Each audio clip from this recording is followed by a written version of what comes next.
நிமிஷத்தில் செய்கிற மாதிரி ஈஸியான ஸ்வீட் அண்ட் காரம் ரெசிபி எப்படி செய்யறதுனா பார்க்க போகிறோம். இனி கடையில் அதிக காசு கொடுத்து வாங்காமல் ஈஸியாக வீட்டில் இருக்க ஜவ்வரிசியை வச்சு இது மாதிரி ஒரு முறை ட்ரை பண்ணி பாருங்கள். சூப்பராக அருமையாக இருக்கும். இதை நீங்கள் கிலோ கணக்கில் கூட செஞ்சு ஸ்டோர் பண்ணி வைக்கலாம். இப்போ இதை செய்யறதுக்கு ஒரு மிக்சர் ஜாரில் 1/4 கப் அளவுக்கு சர்க்கரை, ஒரு 50 கிராம் அளவு சர்க்கரையும் கூடவே 3 ஏலக்காயும் சேர்த்து நல்லா நைஸாக பவுட்ரு பதத்துக்கு இது மாதிரி அரைச்சி எடுத்து வச்சுக்கலாம். இந்த அளவுக்கு நல்ல பவுடர் பார்த்துக்கு அரைச்சி எடுத்து வச்சுக்கோங்க. அப்படியே இருக்கட்டும். இப்போ வானலில் எண்ணெயை ஊற்றி சூடு பண்ணியிருக்கேன். எண்ணெய் சூடானதும் அதில் இது மாதிரி வலைக்கரண்டி இருந்ததுன்னா வச்சுக்கோங்க. வச்சுட்டு அதில் 2 கப் அளவுக்கு மாவு ஜவ்வரிசி, நைலான் ஜவ்வரிசியில் செய்யாதீங்க, மாவு ஜவ்வரிசியில் செய்யுங்க. அப்போ தான் நல்லா பொரிஞ்சு கிறிஸ்பியாக இருக்கும். இப்போ பாருங்கள், வலைக்கரண்டியில் நான் ஒரு 1/2 கப் அளவுக்கு சேர்த்து பொரிச்சு எடுக்கிறேன். நல்லா பொரிஞ்சு வந்திருக்கு. இப்போ இதை அப்படியே எடுத்து ஒரு பிளேட்டில் மாற்றிக்கலாம். திரும்பவும் அதே மாதிரி வலைக்கரண்டியில் மீதமுள்ள ஜவ்வரிசி எல்லாத்தையும் சேர்த்து இது மாதிரி கொஞ்சம் கொஞ்சமாக பொரித்து எடுத்துக்கோங்க. இது மாதிரி வலைக்கரண்டி வச்சு பொரிக்கிறதுனால எண்ணெயும் வேஸ்ட் ஆகாது, நம்மளுக்கு பொரித்து எடுக்கவும் ஈஸியாக இருக்கும். இதே நீங்கள் அப்படியே எண்ணெயில் சேர்த்து பொரித்து எடுத்திங்கன்னா அதிக நேரம் எடுக்கும், நீங்கள் எடுக்கிறதுக்குள்ளேயே செவந்து போயிடும்.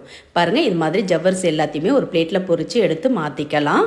இப்போ அதே வலைக்கரண்டியில் 1 கப் அளவுக்கு அவல், வெள்ளவல், சிகப்பவல் எதுவாக இருந்தாலும் உங்கள் வலைக்கரண்டியில் எவ்வளோ கொள்ளுதோ அந்த அளவுக்கு சேர்த்து பொரிச்சு எடுத்துக்கங்க. பொரிச்சு எடுத்து அவளையும் ஜவ்வரிசியோடு மாற்றி ஆற விட்டுடலாம். இப்போ அதே வலைக்கரண்டியில் 1 கப் அளவுக்கு பச்சை வேர்க்கடலை சேர்த்து நல்லா கொஞ்சம் பொரிச்சு செவந்து வரட்டும்.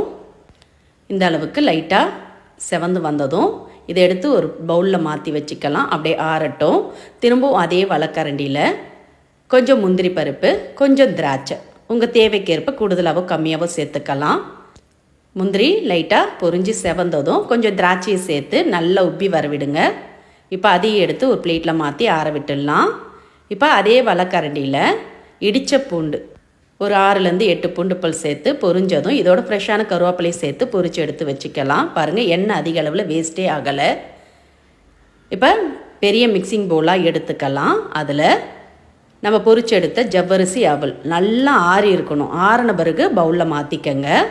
அதில் பாதி அளவு ஃபஸ்ட்டு சேர்த்துக்கலாம், மீதி பாதியை பிறகு சேர்த்துக்கலாம். அப்படியே பிளேட்லேயே வச்சுடுங்க.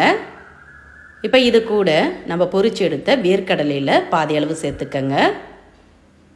கூடவே பொரிச்சு எடுத்த முந்திரி திராட்சையும் சேர்த்துக்கலாம். கூடவே நம்ம அரைச்சி வச்ச சர்க்கரை பொடி எல்லாத்தையும் சேர்த்துக்கங்க. சேர்த்து நல்லா எல்லா இடம் பரவுற மாதிரி கலந்துக்கலாம். ஏலக்காய் மணத்தோடு நல்ல ஃப்ளேவர் சூப்பராக இருக்கும். நல்லா சூடு எல்லாம் ஆறின பிறகு இது மாதிரி சர்க்கரை பொடியை சேர்த்து கலந்துக்கலாம். நல்லா எல்லா இடம் பரவுற மாதிரி கலந்து எடுத்திங்கன்னா ஸ்வீட் மிக்சர் ரெடி ஆகிடுது. இதை ஒரு ஏட்டை பாட்டிலில் மாற்றி ஸ்டோர் பண்ணி வச்சிங்கன்னா 1 மாதம் வரைக்கும் கூட நல்ல மொறுன்னு சூப்பராக அருமையாக இருக்கும். இதை நீங்கள் ஈவினிங் டைமில் ஸ்நாக்ஸாகவும் கொடுக்கலாம். அவ்வளோதாங்க, சிம்பிளான மெத்தடில் ஸ்வீட் மிக்சர் ரெடி. இப்போ நம்ம கார மிக்சர் ரெடி பண்ணிக்கலாம். அதுக்கு இன்னொரு மிக்சிங் பவுலில் நிறுத்தி வச்ச பொரிச்ச ஜவ்வரிசி அவளை சேர்த்துக்கலாம்.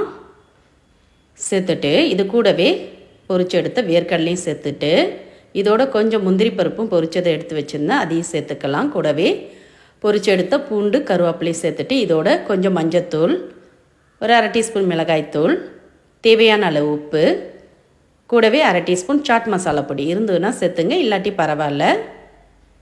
சேர்த்திங்கன்னா ஃப்ளேவர் நல்லாயிருக்கும். இப்போ எல்லாத்தையும் நல்லா எல்லா இடம் பரவுற மாதிரி கலந்துக்கங்க. நல்ல கார சாரமான மிக்சர் ரெடி ஆகிடுது. ஸ்வீட் மிக்சரும் கார மிக்சரும் ஒன்று இருந்தால் போதும். இந்த தீபாவளிக்கு ஸ்பெஷலாக நீங்கள் செஞ்சு அசத்தலாம். இனி கடையில் அதிக காசு கொடுத்து வாங்கவும் தேவையில்லை, வீட்டில் கஷ்டப்பட்டு மாவெல்லாம் கரைச்சி பிழிஞ்சு எடுக்கவும் தேவையில்லை. சட்டுன்னு சுலபமாக ஜவ்வரிசி வச்சு இந்த சிம்பிளாக செய்யக்கூடிய ஸ்வீட் அண்ட் காரம் மிக்சர் ரெசிப்பியை நீங்களும் இதே மாதிரி இதே அளவுகளோட ட்ரை பண்ணி பாருங்கள். இதே நீங்கள் அதிக அளவிலும் செஞ்சு ஸ்டோர் பண்ணி வைக்கலாம். இந்த ரெசிபி பிடிச்சிருந்தால் வீடியோக்கு ஒரு லைக் கொடுங்க. மறக்காமல் நம்ம சேனலையும் சப்ஸ்கிரைப் பண்ணிவிடுங்க. நன்றி, வணக்கம்.